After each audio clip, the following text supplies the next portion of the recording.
అంటే ఇది పనిగట్టుకొని చేస్తున్న ఒక దుష్ప్రచారం. ఎందుకంటే దేశవ్యాప్తంగా తన 9.5 ఏళ్ల పాలనలో కేసీఆర్ గారు మంచి పథకాలతోని మంచి పేరు తెచ్చుకున్నారు.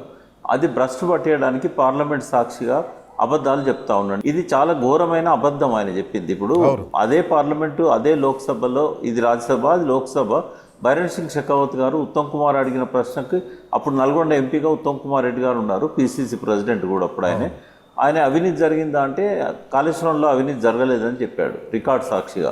తర్వాత కాళేశ్వరం గురించి నరేంద్ర మోడీ గారు కానీ ఇతర మంత్రులు కానీ చాలాసార్లు చాలా సందర్భాలలో చాలా మంచి కామెంట్స్ కూడా దాని గురించి పాస్ చేశారు. ఎందుకంటే ఇది ఒక మంచి ప్రాజెక్ట్ అని చెప్పేసి దానివల్ల వచ్చే ఫలితాలను కూడా వాళ్ళ నివేదికలలో మీరు చెప్పినట్టుగా ఎకనామిక్ సర్వే కానీ అక్కడి నుంచి వాళ్ళు రిలీజ్ చేసిన అనేక రకాల ప్రమాణాలలో కాళేశ్వరం వల్ల వచ్చిన పరిణామాలు ఫలితాలు వాళ్ళు నమోదు చేయడం జరిగింది.